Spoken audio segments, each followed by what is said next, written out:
always about you. And that's not a bad thing. Often in non-duality, when listening to this message, there has to be a balancing out of that person, and there has to be an understanding of the personal dynamics. But that person doesn't ever get anywhere because it doesn't exist. Who exists right now? And this is the ultimate teaching. And then through the talk, I'll most probably talk more on a personal level to the person and help the person in the relative world. But in the absolute, there is no person. There is nobody that wakes up. There is only what's happening.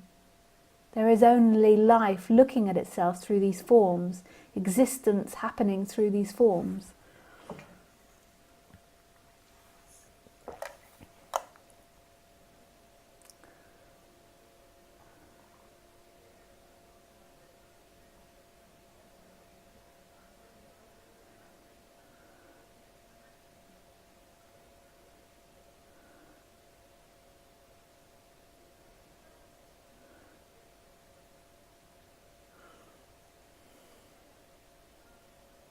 So there is this vibrant beingness, this vibrant aliveness now, that's so clear and bright.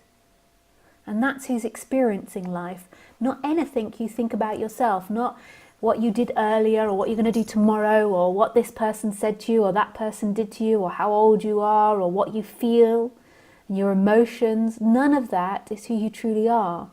Who you truly are is not a thing, is no thing, and yet simultaneously by default is also everything. And it's experiencing itself now. It's experiencing itself as a person. It's experiencing itself as a world, as a chair, as sensation, as feelings, as thoughts. But none of that equals an independent entity. What happens in the human body is there's this sucking energy which sucks in ideas, sucks in thoughts, sucks in ways of being, sucks in behaviors and things you've done, things you're gonna do, your looks, and it makes it a separate entity, and it holds it sort of behind the eyes, and it makes it feel like that person is responsible for choice, that person is responsible for its life. So that person's held behind the eyes energetically, and then it feels like that person chooses. But really, choice comes spontaneously from nowhere, just like anything else. They don't come from a location. But that contracted energy makes it feel like your thoughts and your ideas and your choices come from that place, and that you're acting independently. But really, there is simply everything happening, and everything's on automatic. But don't let that make you go into apathy. In the relative world, though, as a separate person, you feel like you can act and you feel like you can do. So therefore, it's important that you're constantly updating the body with new things and change and development, because using the idea that there is nobody that can act and there's nobody that ever did anything is often a way that the person is trying to get out of feeling guilty or get out of feeling shame or getting out of feeling. So don't use these words to let the person try and escape its experience. In the relative world, the person feels like it can do. It feels like it can lift its hand, touch its lips, touch its nose, touch its head. And if you don't believe me, try it. Touch your nose. Just follow what I say. Touch your ears. Touch your head. Lisa says, touch your hair. Up and down. And just try it. And you see, it seems like you can do it. So that's really important. And that feeling of like you can do it is an important thing of the human being. That comes in the Lisa body. That's not identification. But that's not an experiencer. That is an experience. It feels like this body can do. And it should feel like that. It should feel empowered.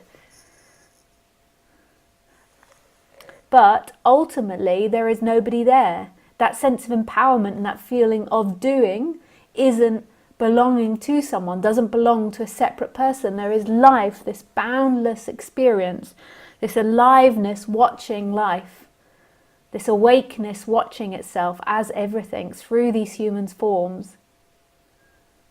And what's got to happen is an energetic movement to that awakeness, and that's going to change and update the human person a lot, but it's not about change.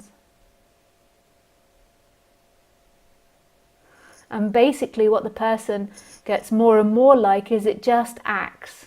It doesn't act from the intellect, it just acts spontaneously from nowhere. It just speaks, it just does, and it's no one controlling it anymore.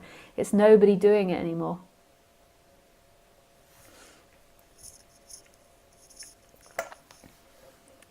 But on the human form, you mustn't take the relative as the absolute as a relative practice. So you mustn't try to be nobody. You mustn't try to be non-dual. As on the relative level, the best thing that I can recommend you to do as a human is be honest to what's happening, as well as listening to non-duality, and that you are that consciousness, that awakeness that's watching and knows everything, and that sense of being. But I wouldn't try to adopt this message on a human form, because the human's got to be a human. And the best thing the human can do is be honest with itself. So take some time to sit in the day and just try to be more and more honest with yourself about what you're feeling, about what you're thinking. Normally we live in all these lies and deception about what we think and what we feel.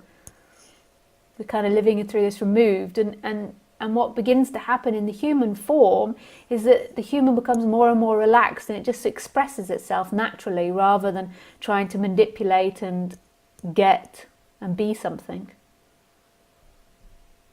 Okay, now we move on to some questions.